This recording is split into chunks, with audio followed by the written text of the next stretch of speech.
Sunlight streamed through the kitchen window, catching the dust motes dancing in the air.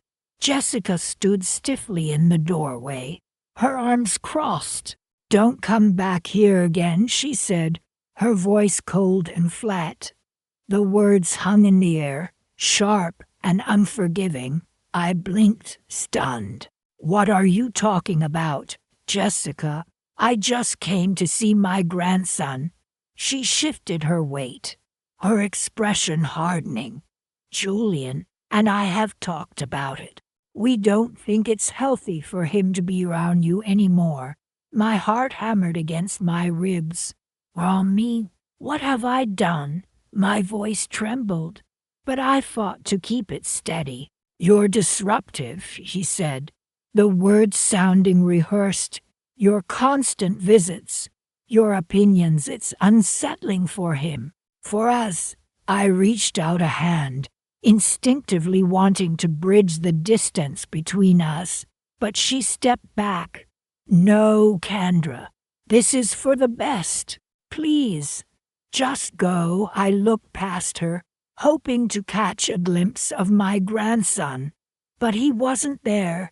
"Can I at least say goodbye to him?" I asked, my voice barely a whisper. Jessica shook her head, a tight, dismissive gesture. "He's napping. It's better this way." The front door loomed before me, cold and unwelcoming. I felt a wave of dizziness, a sudden rush of nausea. This couldn't be happening. I clutched the strap of my purse, my knuckles white. "This is ridiculous," I managed, my voice cracking. "I haven't done anything wrong." Jessica simply stared at me, her eyes devoid of any warmth. "Just go, Kendra." I took a shaky breath, the air catching in my throat. "Fine," I said, the word laced with a bitterness I couldn't contain. "I'll go." I turned and walked out, my steps heavy and slow. The morning sun felt harsh against my skin, the chirping of birds a mocking soundtrack to my despair. As I reached my car, I fumbled with the keys, my hands trembling uncontrollably.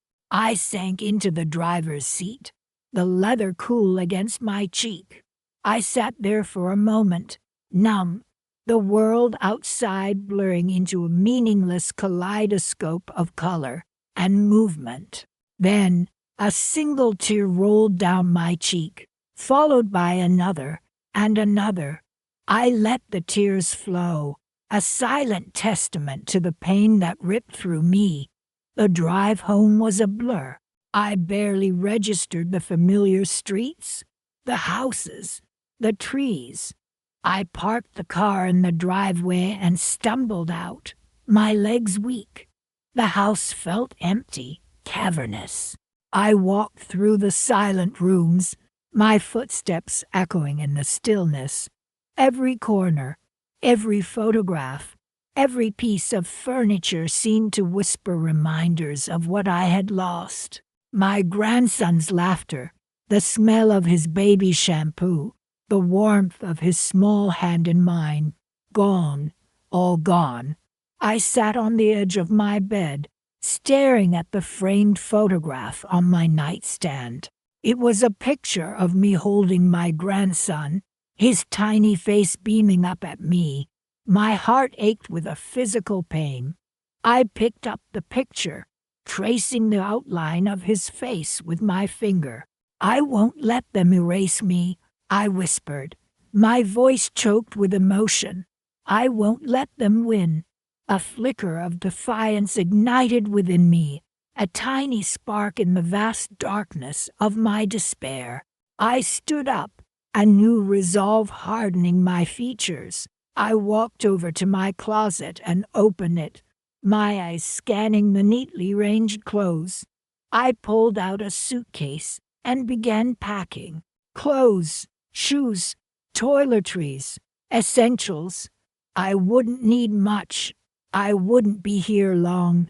As I folded a silk scarf, My eyes fell on a small wooden box tucked away on the top shelf. I reached for it, my fingers brushing against the smooth, polished wood.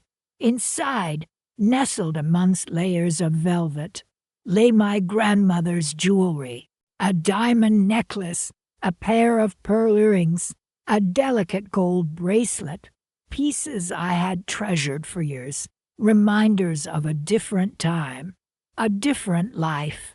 I closed the box, a slow, deliberate movement. I wouldn't be needing these anymore either. I placed the box in the suitcase, on top of the neatly folded clothes. Then I went to the desk in the corner of the room and opened the top drawer. Inside lay a stack of papers, the deeds to my house, the title to my car, the documents outlining my savings. I picked up the papers, the weight of them heavy in my hands. These were the remnants of my old life, the life I had built, the life they had taken from me. I walked to the living room, the papers clutched tightly in my hand. I stood in the center of the room, looking around at the familiar furniture, the paintings on the walls, the photographs on the mantelpiece. Each object held a memory, a story. But these memories, these stories, were no longer mine. They were tainted, poisoned by the bitterness of betrayal. I picked up the phone and dialed the number of a real estate agent. "Yes, hello," I said, my voice steady and clear. "I'm calling to inquire about selling my house." A new chapter was beginning, a chapter filled with uncertainty, but also with the promise of something more, something better. I would rebuild my life, brick by brick, stitch by stitch, and they would all see, what I was capable of. Rain lashed against the windows, mirroring the storm inside me. "You're not welcome here, Kendra," Jessica had said, her voice cold. Julian standing silently beside her, a stiff, disapproving statue. "We don't want you near our son." The words echoed in the silence of my now empty home.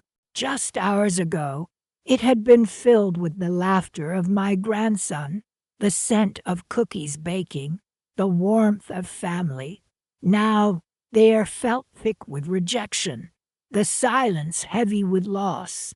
I sank into my favorite armchair, the worn cushions offering little comfort.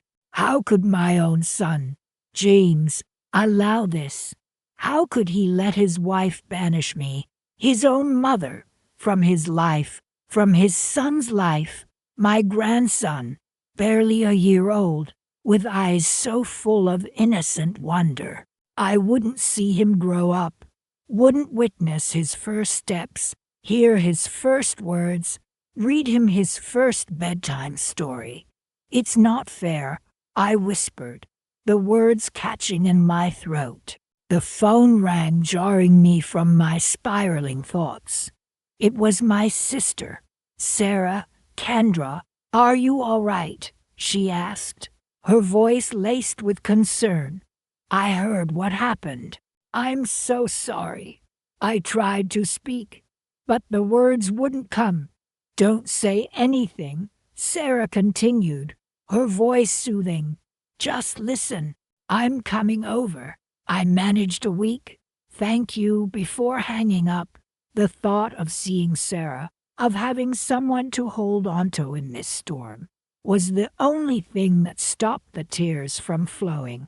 Sarah arrived an hour later, her arms full of groceries and a fierce determination in her eyes. "Right," she declared, setting down the bags. "We need tea and a plan."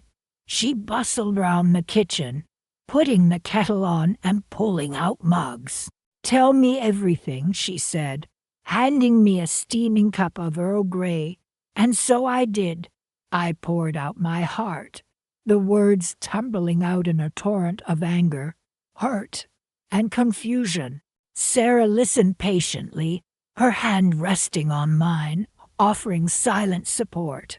When I was finally done, she looked at me, her eyes filled with understanding. They can't get away with this, Kendra, she said firmly. You're a strong woman. You'll get through this. Her words, although meant to comfort, stirred a strange feeling within me. Not comfort, not yet, but a flicker of something else. Resolve. I looked around my living room, at the familiar furniture, the photographs on the walls, the memories they held, memories of happier times, of family gatherings, of my son as a boy, full of laughter and mischief.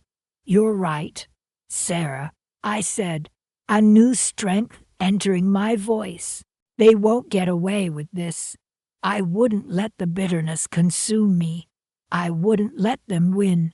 I have to do something, I murmured, more to myself than to Sarah. What are you thinking? Sarah asked, her eyes searching mine. I looked at the sewing machine in the corner, a gift from my mother years ago. It had always been a source of comfort, a way to create something beautiful from simple materials. A spark ignited within me. I have an idea, I said, a small smile playing on my lips. I'm going to start a business. Sarah's eyes widened. A business? Doing what? She asked. Sewing, I replied, the idea taking shape in my mind. I'll make beautiful clothes, unique designs, things people will cherish. I knew I was good. My mother had taught me everything she knew, and I'd always had a knack for it. It had always been a hobby, a passion. But now know it could be something more. But where will you get the money? Sarah asked, practical as ever. I looked around the room again, this time with a new perspective. My house, filled with years of accumulated possessions. The antique furniture, the silver tea service, the wedding china I'd never used, even my jewelry, pieces I'd inherited from my own mother. I'll sell some things, I said, the decision solidifying in my mind. Things I don't need anymore. It wouldn't be easy, letting go of these pieces of my past, but it was a necessary step. A step towards building a new future, a future where I wouldn't be defined by my son's rejection, but by my own strength and resilience. Are you sure about this, Kendra? Sarah asked, her voice laced with concern. Absolutely, I replied, the smile on my lips growing wider. This isn't just about money, Sarah. It's about taking back my life. It's about showing them, showing everyone, that I'm not going to let this break me. I'm going to build something beautiful from the ashes of their cruelty. I stood up, a newfound energy coursing through me. Help me pack these things up, Sarah, I said, gesturing towards the china cabinet. It's time for a fresh start. The rain outside continued to fall, but inside, a different kind of storm was brewing. A storm of determination, of creativity, of quiet, simmering revenge. I had a feeling Jessica and Julian would regret their decision. They just didn't know it yet. Rain lashed against the window pane, mimicking the storm inside me. The small, two-bedroom house felt cavernous, echoing with the absence of laughter, of tiny footsteps, of the scent of baby powder that used to cling to the air. I picked up a framed photograph from the mantelpiece. It was taken on my grandson's first birthday, a riot of colorful balloons and frosting-smeared smiles. My son, James, held him aloft, his face beaming with pride. Beside him stood Jessica, Julian at her side, her hand resting possessively on my son's arm. They looked like a perfect little family, a family that no longer had room for me. "It's for the best, Mom," Jessica had said, her voice clipped, her eyes cold. "You're just too much. Too much love, too much joy, too much grandmother." I traced my finger across the glass, over my grandson's tiny, outstretched hand.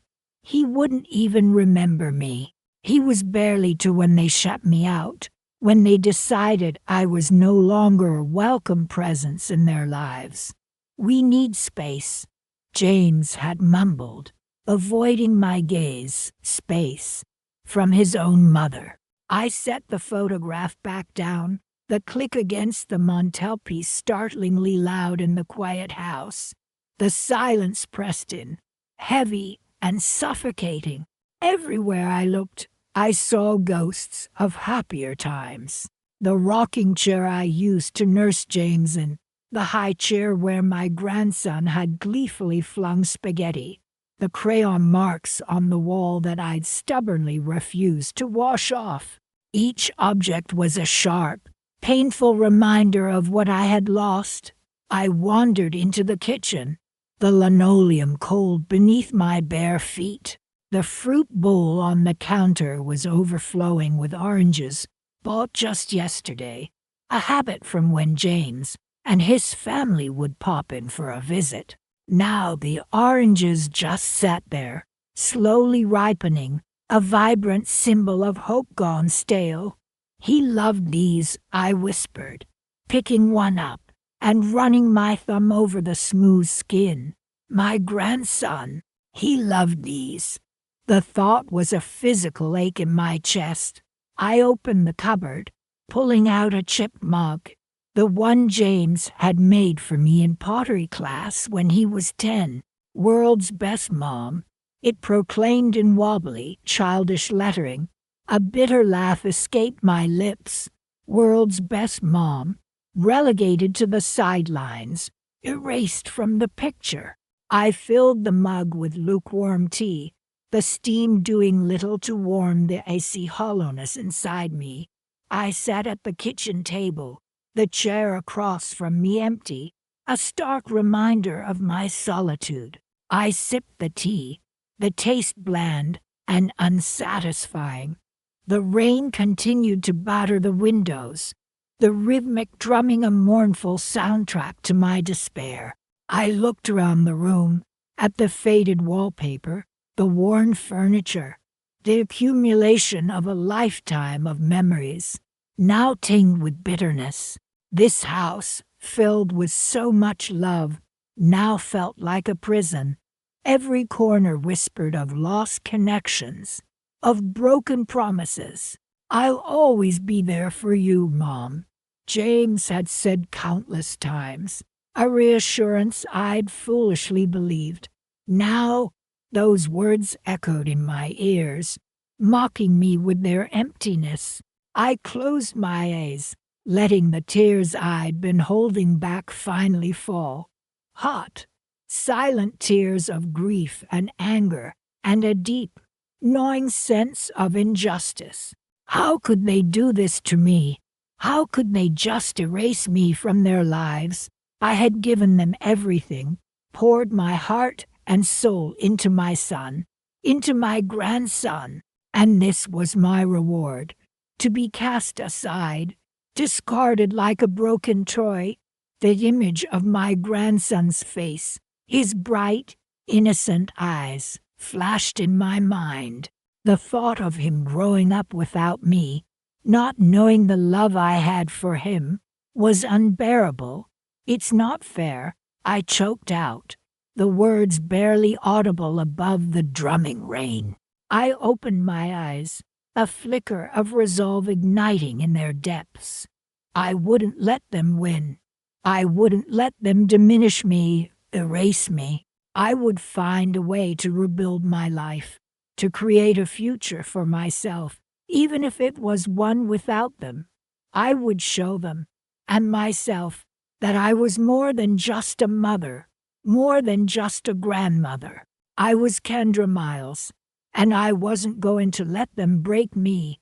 The rain continued to fall, but the storm inside me had begun to subside, replaced by a quiet, steely determination.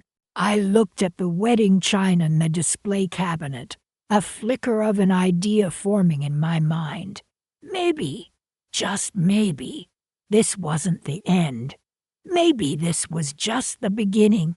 Rain lashed against the windows, mimicking the storm raging inside me. The silence in the house was thick, heavy, broken only by the occasional creak of the floorboards. I sat on the edge of my bed, the floral comforter rumpled and cold beneath me.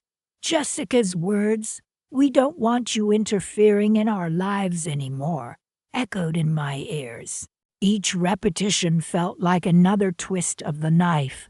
My own son, James, hadn't even defended me. He just stood there, silent and ashamed, while his wife dismissed me like an unwanted stray. The image of my grandson's face, the one I might never see again, blurred in my mind. A sob caught in my throat. I swallowed it down, a bitter taste on my tongue. This couldn't be the end. I wouldn't let it be. I stood up, the sudden movement scattering the dust motes dancing in the moonlight filtering through the gaps in the curtains. My reflection stared back at me from the antique mirror hanging on the wall. A stranger looked back hollow-eyed, defeated. "No," I whispered, my voice raspy. "This is not you. You are stronger than this." I walked over to the window and stared out at the rain-slicked streets. A single streetlight flickered in the distance, a small beacon in the overwhelming darkness. An idea began to form, a spark of defiance igniting in my chest. I wouldn't beg them to let me back in. I wouldn't waste another breath pleading for their acceptance. I would build my own life, a life they wouldn't be able to ignore. The first step was the hardest.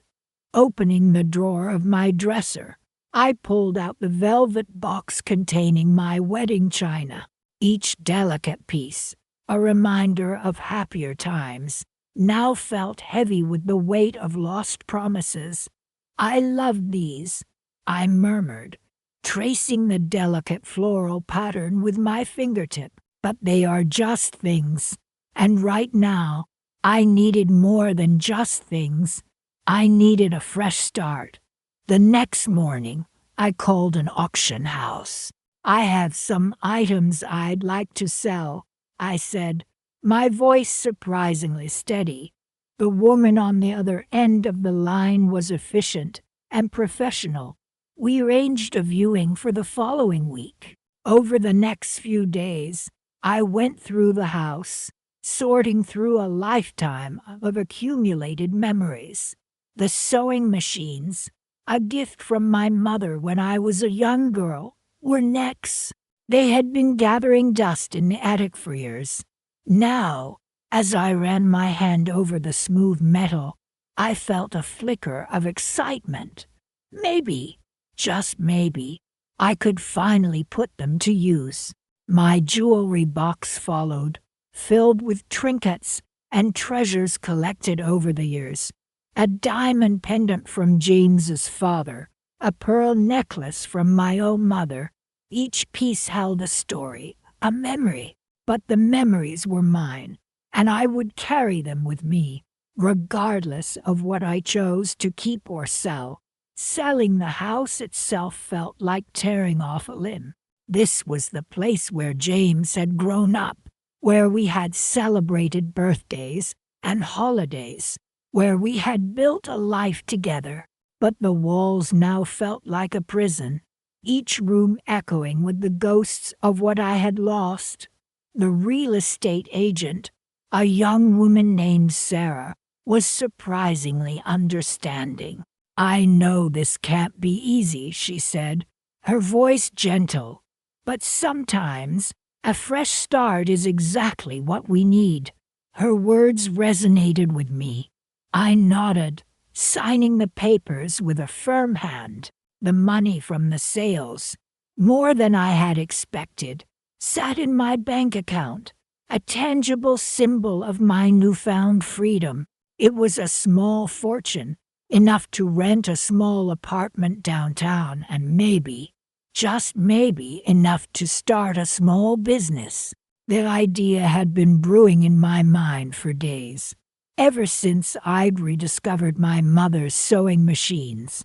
I'd always loved to sew, creating beautiful dresses and intricate embroidery as a young girl.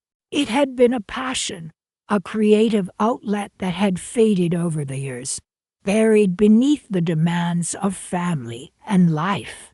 But now, the thought of picking up a needle and thread again filled me with a sense of purpose I hadn't felt in years. I spent hours online, researching sewing machines, fabrics, and business licenses. The world of fashion, once a distant dream, now seemed within reach.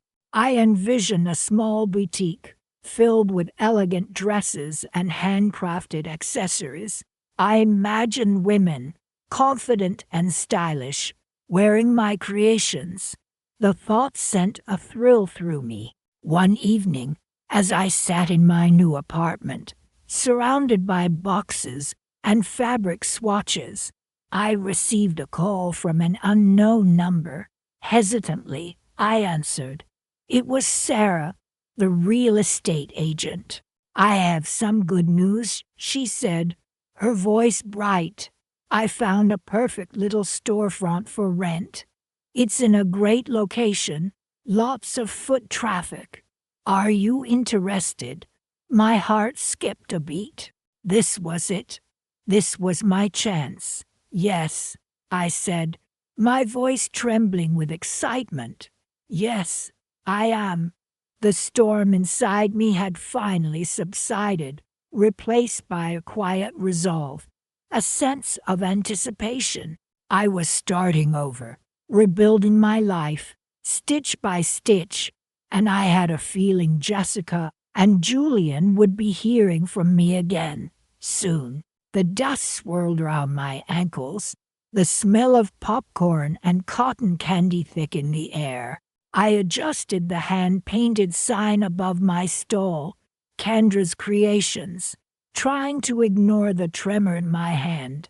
This county fair, once a joyous family tradition, now felt like a vast, empty space. It had only been a few months since Jessica had looked me in the eye and said, "We don't want you influencing our son. Stay away." Those words echoed in my head as I arranged my carefully sewn quilts, embroidered pillowcases, and hand-wear-upon baby blankets. Each stitch held a silent prayer, a whisper of hope that maybe, just maybe, things could be different. A young couple approached, their eyes wide with curiosity. "These are beautiful," the woman said, running a hand over a patchwork quilt. "Did you make all of these yourself?" "I did," I replied, a small smile touching my lips. It was the first genuine smile I'd felt in weeks. "I've been sewing since I was a little girl." The couple spent a good while examining my work, asking questions about the different fabrics and techniques. "My mother used to make quilts just like these," the man said, a wistful look in his eyes. "They always brought me so much comfort." His words resonated deep within me, a reminder of the warmth and love I used to share with my own family. "How much for this one?" the woman asked, holding up a baby blanket with a whimsical elephant design. We agreed on a price, and they moved on, promising to return later for a quilt they'd admired. The first sale of the day. A tiny victory, but a victory nonetheless. More people stopped by, drawn in by the vibrant colors and intricate designs. A group of teenagers giggled over some embroidered tote bags. A young mother admired a set of bibs, and an elderly gentleman reminisced about his grandmother's needlework. Each interaction, each shared story, chipped away at the wall of loneliness that had been building round me. This reminds me of something my grandmother would make, a woman said, her voice thick with emotion. She taught me how to sew when I was a girl.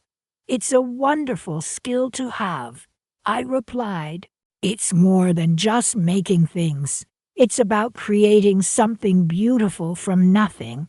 She nodded, her eyes glistening.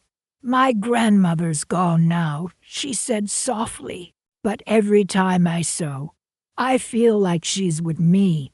Her words struck a chord, a painful reminder of the precious bond I'd lost with my own grandson. I swallowed hard, pushing back the tears that threatened to spill over. The afternoon wore on, and my stall became increasingly crowded. People were drawn to the quality of my work, the attention to detail, and the stories I shared about each piece. I talked about the inspiration behind the designs, the memories they evoked, and the joy I found in creating them. It was as if the act of sharing my passion, my craft, was mending a piece of my broken heart. I sold almost everything, my small cash box overflowing with bills and coins. The weight of it in my hands felt more substantial than any inheritance, any family heirloom. It was the weight of my own hard work, my own resilience, my own rebirth. A little girl, no older than 5, tugged on her mother's skirt, pointing at a small, brightly colored doll. "Mommy, I want that one," she exclaimed. The mother smiled, picking up the doll and examining it. "It's lovely," she said to me. "Did you make this too?" "I did," I replied, my heart swelling with pride. "It's one of my favorites." The little girl clutched the doll tightly, her eyes shining with delight. "Thank you, Mommy," she cried, hugging the doll close. Watching them walk away, hand in hand, a flicker of hope ignited within me. Maybe, just maybe, one day I could share that kind of joy with my own grandson again. The setting sun cast long shadows across the fairgrounds as I packed up my remaining items, a sense of weary satisfaction washing over me. The day had been long and emotionally draining, but it had also been a turning point. I had taken something broken, something lost, and transformed it into something beautiful, something valuable. And as I walked away from the bustling fair, I knew this was just the beginning.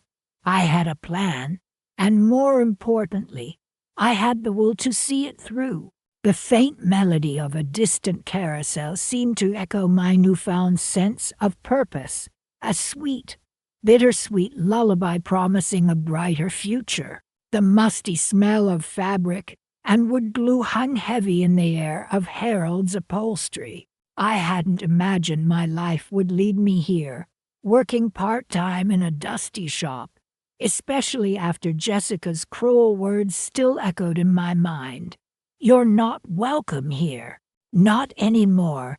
I smoothed down my apron, the rough fabric a stark contrast to the silks and linens I used to sew for my family. Harold, a kind, portly man with perpetually dust-covered spectacles, beamed at me. "Kendra, you're a godsend. I've got a mountain of orders, and my usual seamstress is out with a broken wrist." I smiled faintly, happy to help. "Harold." I threaded a needle, the familiar rhythm a small comfort in this unfamiliar world. It wasn't the life I'd envisioned, but it was a start. Days bled into weeks, the repetitive motions of stitching, and stuffing a bomb to my aching heart. Each perfectly placed seam, each flawlessly upholstered chair felt like a small victory against the emptiness that had threatened to consume me. "You have a real knack for this, Kendra," Harold said one afternoon, watching as I transformed a worn-out armchair into a vibrant piece of furniture. "A real eye for detail.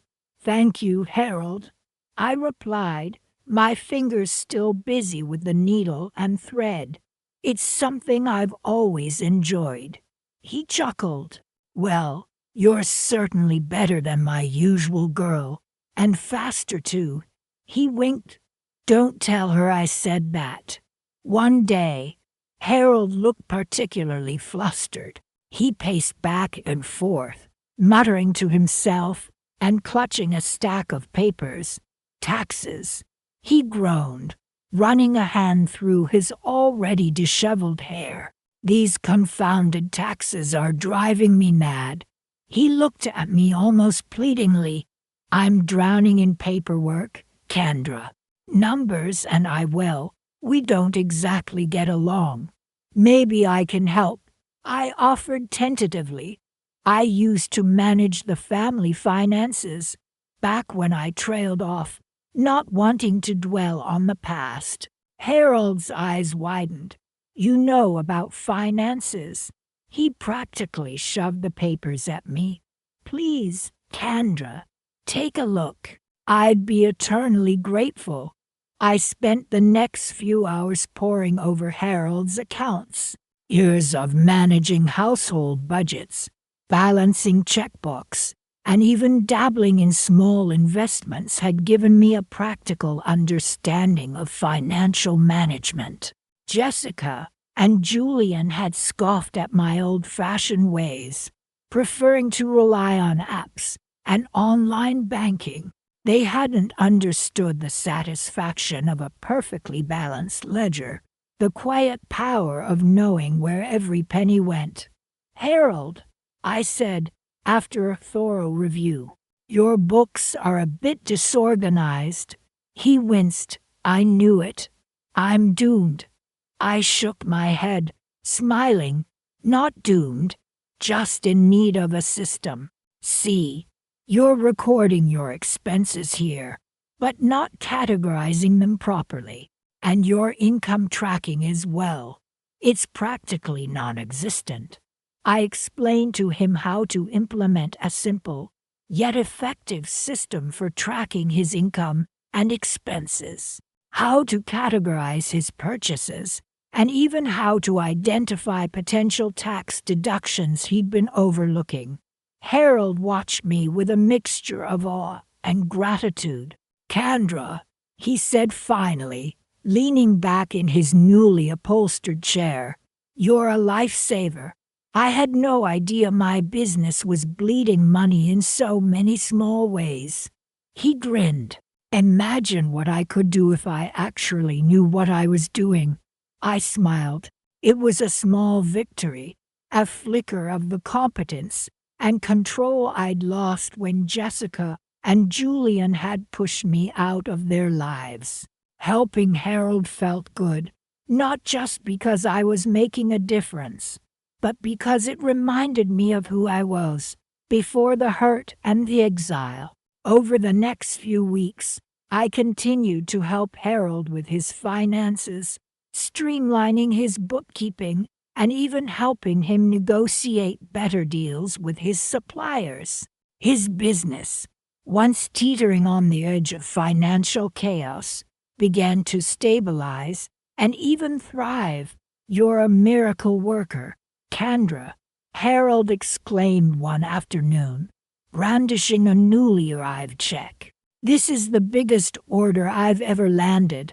He paused, a thoughtful expression on his face. "You know," he said slowly, "I've been thinking I could really use someone like you full-time. Someone to manage the books, help with the orders, maybe even expand the business. What do you say, Kendra?" "Partnership." The offer hung in the air, heavy with possibility. "A partnership," My own business, a chance to rebuild not just my finances, but my life.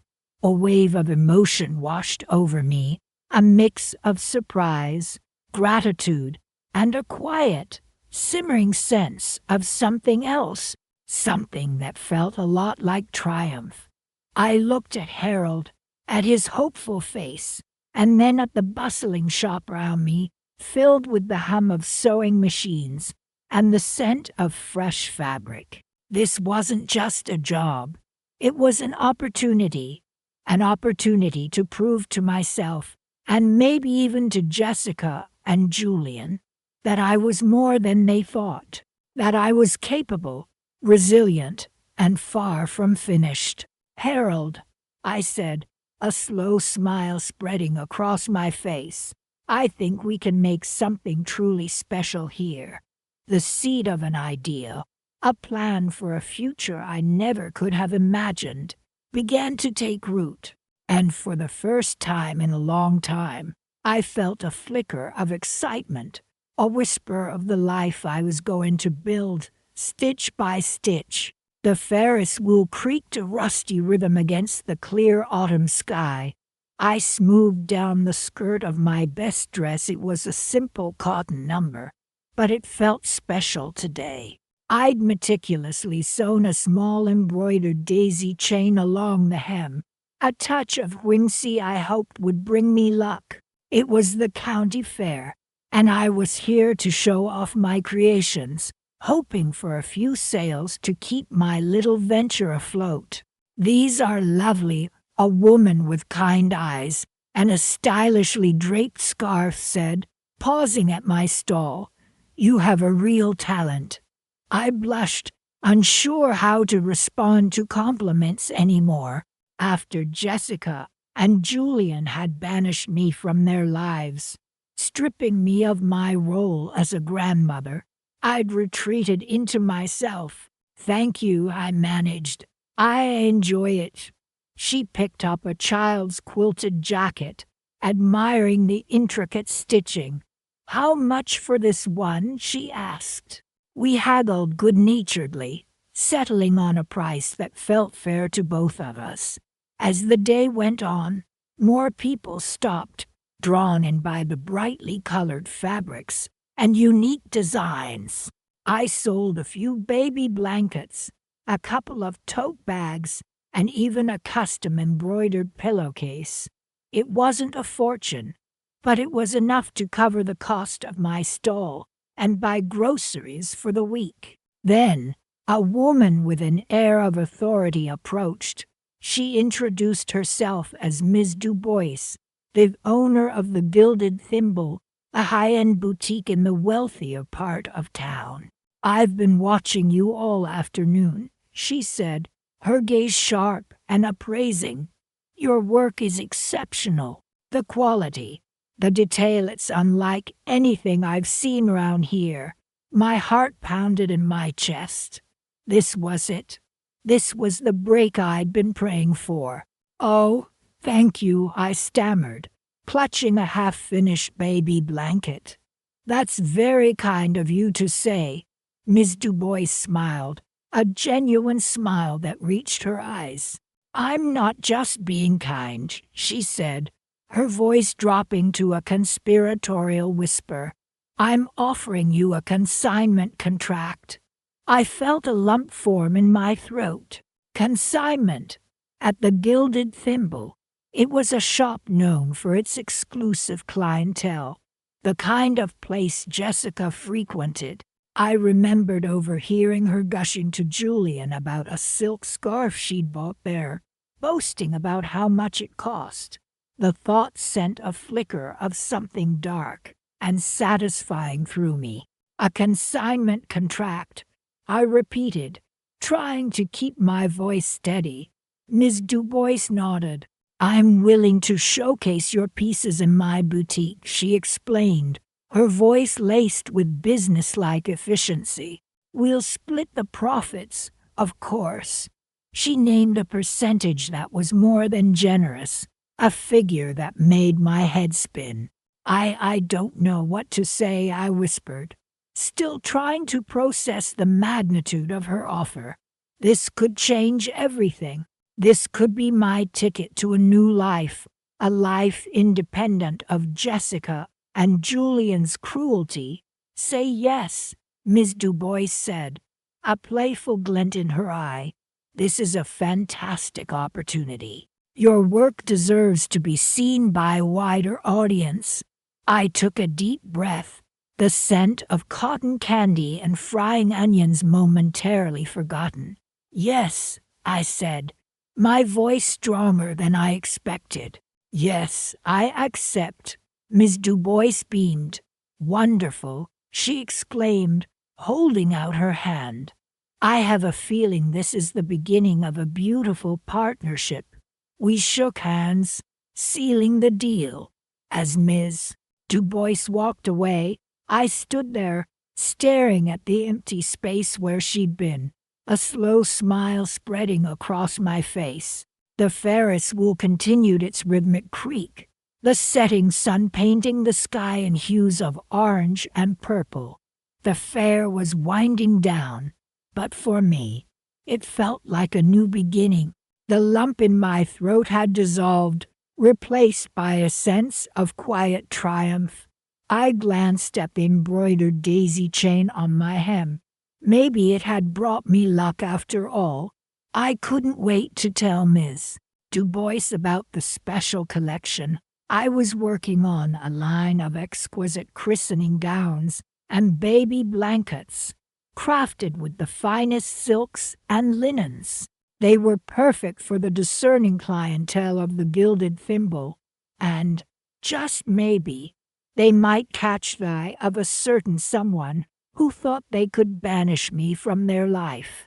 I had a feeling this Christmas would be very different from the last. The bell above the boutique door chimed, a cheerful counterpoint to the hollowness I still carried inside. Another customer, drawn in by the window display I'd painstakingly ranged just that morning.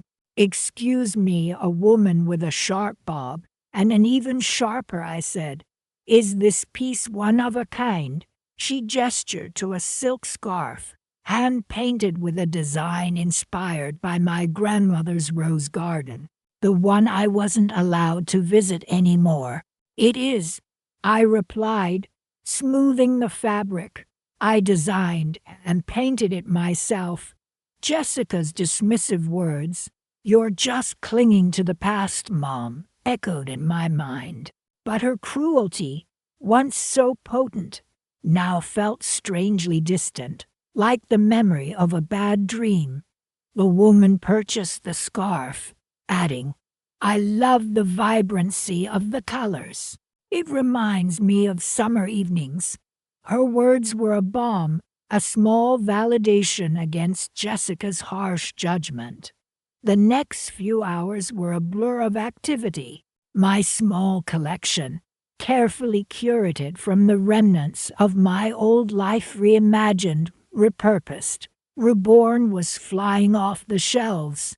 My wedding china, once destined for gatherings Jessica deemed too old-fashioned, now formed the basis of a series of mosaic-tiled mirrors, each reflecting a new, brighter future. "These are exquisite," a young bride-to-be exclaimed, holding up a mirror framed with delicate blue and white porcelain. "My fiancé, Julian, would love this for our new apartment." The casual mention of a fiancé, the innocent excitement in her voice, stung a little, reminding me of the bond I had lost with my own son, fractured by Jessica's influence. But the sting was fleeting, replaced by the quiet satisfaction of witnessing my own creations bring joy to others. I sold a hand-stitched quilt, pieced together from scraps of my children's old clothes, each patch whispering a memory I refused to let Jessica erase.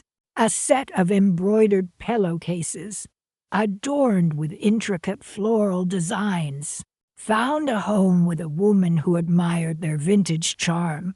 The word vintage, once a synonym for outdated and unwanted in Jessica's vocabulary, now felt like a badge of honor.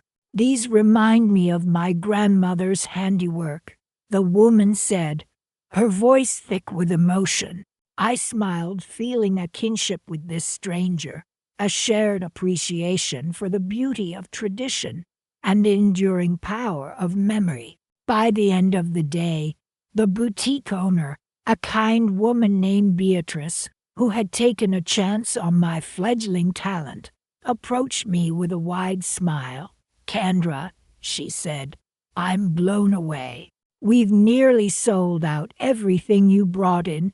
She held up a small ledger, showing me the sales figures. I couldn't believe my eyes. The amount, more than I had dared to hope for, represented not just financial gain, but a profound sense of accomplishment, a validation of my worth beyond the narrow confines of Jessica's judgment. "This is incredible," I stammered, my voice choked with emotion. "You have a real gift, Kendra," Beatrice continued, placing a reassuring hand on my arm. "These pieces tell stories. People connect with them." Her words resonated deep within me. The stories woven into each stitch, each brushstroke, were the stories of my life, the joys and sorrows, the love and loss, all transformed into something beautiful and enduring. They were a testament to my resilience, my refusal to be defined by the negativity of others. They were my revenge, silent but powerful, a reclaiming of my own narrative. "I'd love to feature your work more prominently in the shop," Beatrice said, pulling me from my thoughts. "Perhaps a dedicated display area. We could even host a small exhibition." Her words ignited a spark of excitement, a vision of a future I hadn't dared to imagine just a few weeks ago. A future where my creativity was celebrated, where my worth was recognized, where my voice, once silenced, could finally be heard. I would love that," I managed to say, a sense of quiet triumph blossoming within me. Jessica's words, once a constant refrain of disapproval, now faded into the background, drowned out by the hum of possibility, the promise of a new beginning, a life built not on resentment, but on the strength of my own creation. The seed of an idea, sown in the soil of my heartbreak, was beginning to sprout, and I knew, with a certainty that surprised even myself, that it would grow into something magnificent, something Jessica could never take away. The first step was securing a dedicated workspace. Maybe, just maybe, I could even afford that little studio space I'd always dreamed, the one overlooking the ocean. Sunlight streamed through the large front windows of my shop, illuminating the rows of mannequins draped in my latest creations. Miles of style, the gold lettering proclaimed on the glass door, a name I'd chosen carefully. It represented more than just my designs. It represented the miles I'd traveled, emotionally and physically, to reach this point. Jessica had told me I was nothing, a has-been, someone who would fade into the background. "You'll be forgotten, Kendra," she'd spat. "Just another old woman with nothing to offer." Well, Jessica, look at me now. This storefront, on the busiest street downtown, is my answer. The scent of fresh fabric and the gentle hum of the sewing machines in the back room filled the air. My shop wasn't just a business. It was a sanctuary, a testament to my resilience. A young couple entered, their eyes wide with wonder as they took in the displays. "Wow," the woman breathed. "These are stunning." I smiled, a warmth spreading through me that had nothing to do with the afternoon sun. "Thank you," I said, approaching them. "Are you looking for something in particular?" "We're getting married next spring," the man replied, "and we haven't found anything we love." He gestured towards a gown shimmering with intricate beadwork. "That one is incredible." I felt a surge of pride. "I designed that one myself," I told them, inspired by the blooming dessert flowers near my old home. The afternoon passed in a blur of consultations and compliments. My designs, once relegated to dusty boxes in the attic, were now being admired, desired. Each sale felt like a small victory, a validation of my worth. When a woman purchased a vibrant red evening gown, declaring it the most beautiful dress she'd ever seen, I couldn't help but think of Jessica's cruel words. "Forgotten," she had said. Well, I wasn't forgotten. I was being remembered, celebrated even. As the day drew to a close, I tallied the sales, a satisfied smile playing on my lips. It was more than I could have hoped for.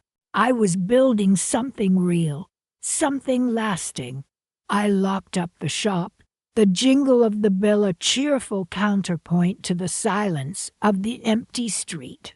As I walked towards my car, I noticed a familiar figure across the road. Julian. He stood staring at my shop, his expression a mixture of disbelief and was that regret. He hadn't seen me yet.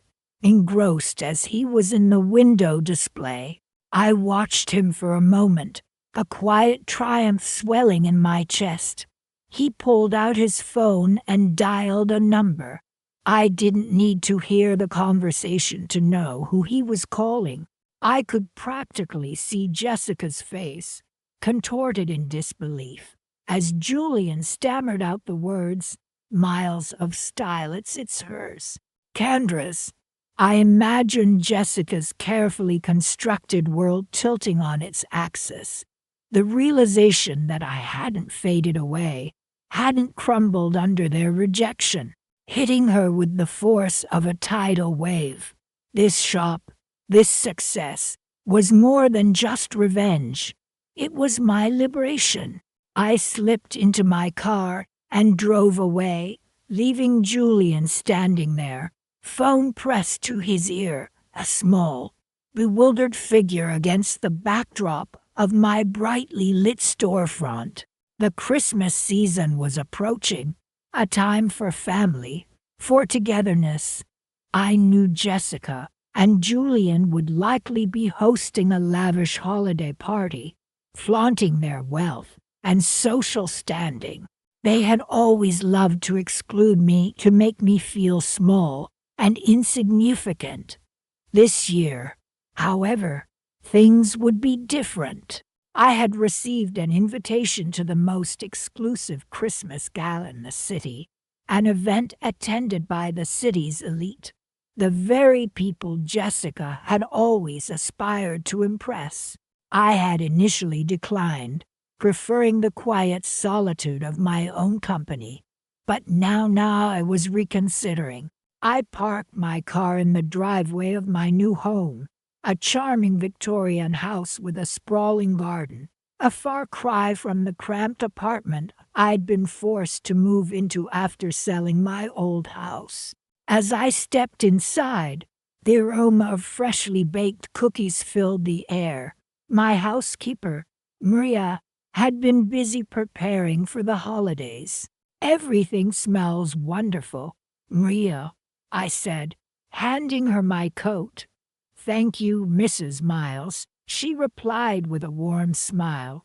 "I thought we might have a small Christmas gathering here this year, just a few close friends."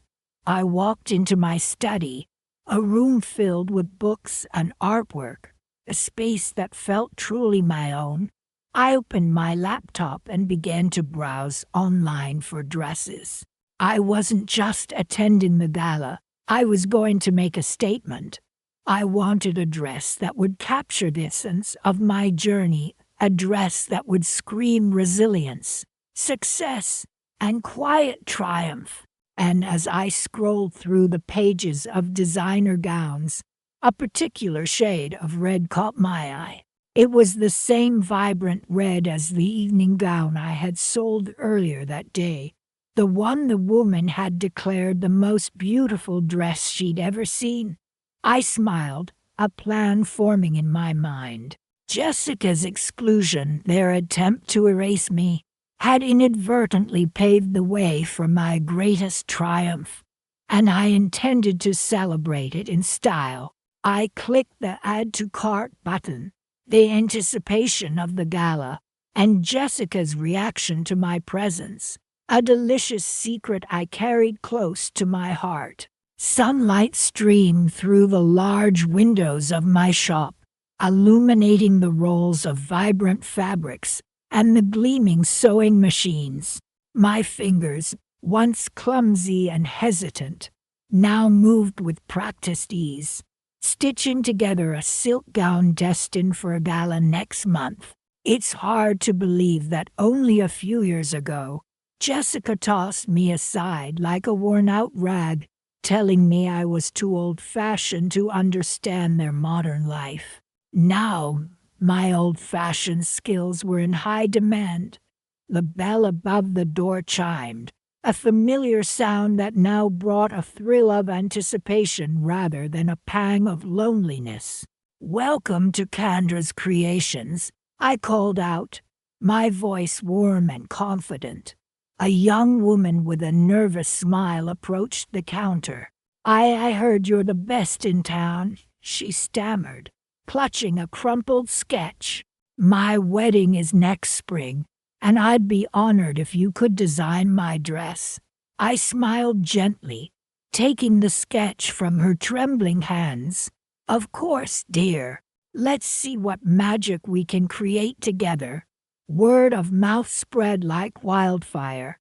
Society ladies, businesswomen, even a few celebrities, all flocked to my little shop, eager for a touch of my unique style. Every stitch was a testament to my resilience, every completed garment a victory over the hurt and rejection I had endured. I hired two assistants, both talented young women who reminded me of a younger, less jaded Jessica. They treated me with respect, their eagerness to learn a constant source of joy. Mrs. Miles, Maria, the quieter of the two, said one afternoon, her voice hesitant. "There's a gentleman here to see you. He wouldn't give his name." I looked up from the intricate beadwork I was applying to a wedding veil. "Did he say what he wanted?" I asked, a knot forming in my stomach. Maria shook her head. "He just insisted on seeing you personally." With a sigh, I put down my needle. "All right, send him in." A tall, imposing figure stepped into the shop, his face shadowed by the brim of his hat. As he approached, my breath caught in my throat. It was Julian. He looked older, wearier, the youthful arrogance replaced by something that resembled regret. He removed his hat, revealing streaks of gray at his temples. "Candra," he began, his voice low and strained. "I know it's been a long time." "Yes," I interrupted, my voice cool and even. "It has." He shifted uncomfortably. "Jessica, she wants to see you." My heart pounded in my chest. After all these years, after the cruel words, the slammed doors, the silence that echoed louder than any scream, she wanted to see me. "Why?" I asked, the single word heavy with unspoken accusations. Julian hesitated, then spoke in a rush. "Things haven't been easy. We lost the house, the business, everything. Jessica, she's not well." I stared at him, my mind racing. Was this some kind of trick? A ploy to get money? But then I saw the genuine anguish in his eyes, the lines of worry etched deep into his face, and something unexpected stirred within me. Not forgiveness, not yet, but a flicker of pity. "And what about my grandson?" I asked, my voice barely a whisper. Julian's gaze dropped to the floor. He asks about you sometimes. That was it. The chink in my armor. The one thing that could still break through my carefully constructed wall of indifference.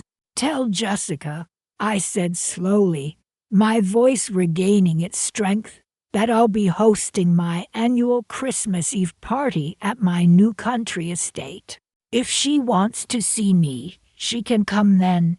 Julian looked up, surprise and a flicker of hope in his eyes.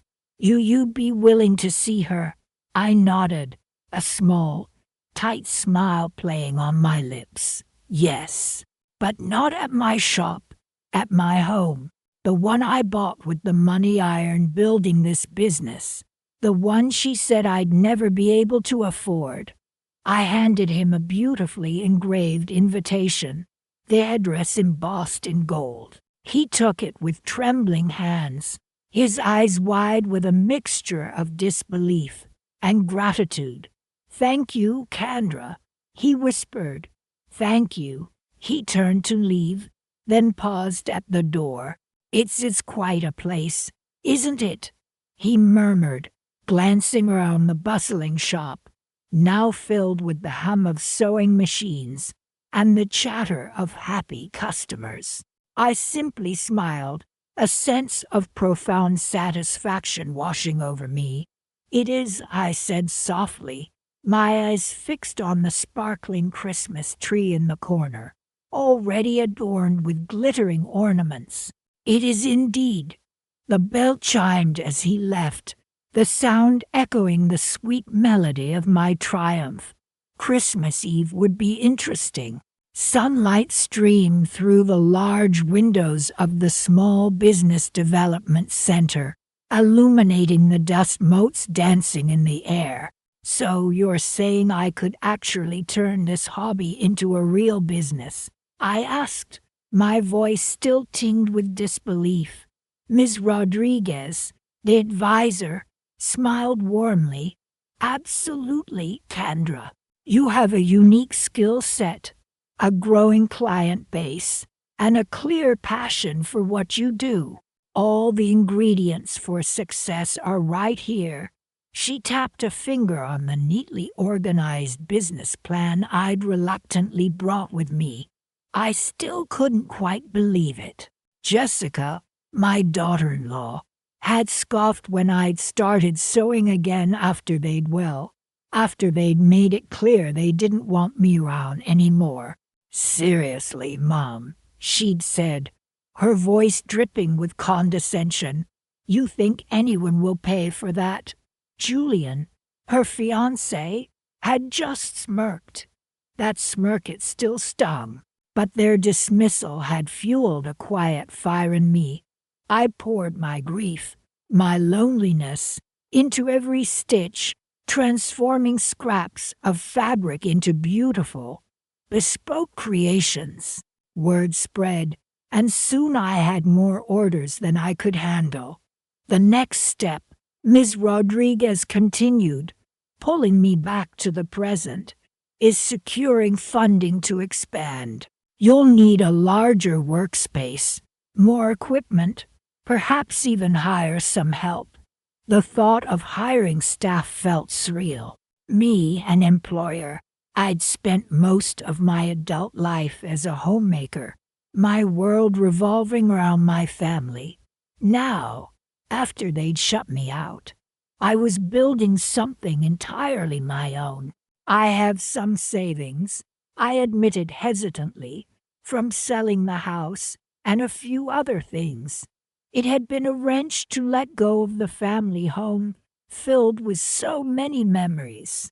The wedding china, the jewelry, even my grandmother's antique sewing machine, they were all gone. Each sale had felt like another small death. another piece of my past slipping away. But it had also been liberating. Each item sold represented a step further away from the pain, a step closer to a new beginning. Ms. Rodriguez nodded approvingly. That's a good start. And with a solid business plan, you'll be in a strong position to apply for a small business loan. She opened a folder, pulling out a sheet of paper. Here's a list of local banks that specialize in supporting small businesses. I recommend starting with these. I took the paper, my hand trembling slightly. It was just a list of names and addresses, but it felt like a lifeline, a path towards a future I never imagined. Thank you, I said, my voice thick with emotion. Thank you so much. Ms. Rodriguez smiled. Don't thank me yet, Kendra. The hard work is still ahead of you, but I have a feeling you're more than capable of handling it. As I left the Business Development Center, I paused on the steps, taking a deep breath of the crisp autumn air. The sky was a brilliant blue, and the leaves on the trees were beginning to turn vibrant shades of red and gold. It was the same sky, the same trees I'd seen countless times before, but somehow, today, they looked different, brighter, more alive. For the first time in a long time, I felt a flicker of hope, a sense of purpose. Jessica and Julia may have thought they were pushing me aside, discarding me like some unwanted piece of furniture. But they had inadvertently given me the greatest gift of all, the push I needed to discover my own strength, my own potential. I glanced down at the list of banks in my hand, then at the sleek, modern building across the street. It was the headquarters of a luxury fashion magazine, its windows displaying glamorous models in exquisite gowns. An idea, bold and audacious, began to form in my mind. A slow smile spread across my face. Maybe, just maybe, it was time to show Jessica and Julian exactly what I was capable of. Maybe it was time for them to see what they'd thrown away. This Christmas, they would be receiving an invitation, not to my usual quiet Christmas Eve dinner, the one they had so casually dismissed last year. This invitation would be to something far more exclusive, something that would make them question everything they thought they knew about me, something that would make them finally understand the true meaning of the word success. And perhaps, just perhaps, it would make them regret the day they turned their backs on me, the day they thought they could diminish me, because they had unwittingly unleashed a force they couldn't comprehend. And now, that force was about to be reckoned with.